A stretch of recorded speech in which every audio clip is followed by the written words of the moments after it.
This is the showcase. I will show you how to download and set up in a bit.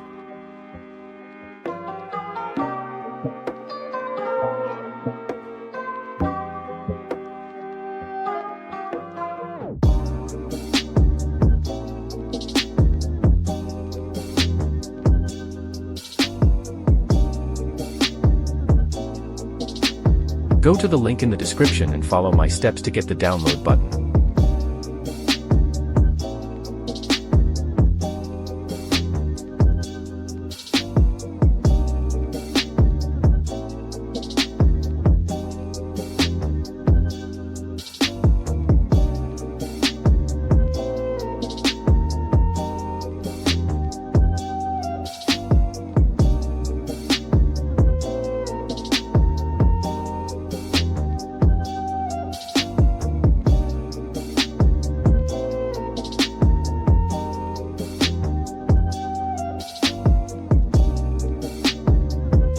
Insert the file into Studio, and follow my steps.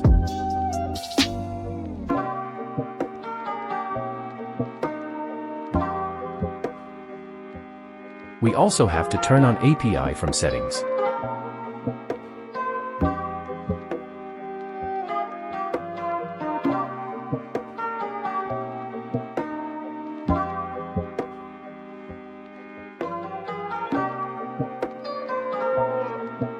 To add more emotes, you have to put the animation into the free folder. To get UGC emotes, use this command. I will put the command in comments.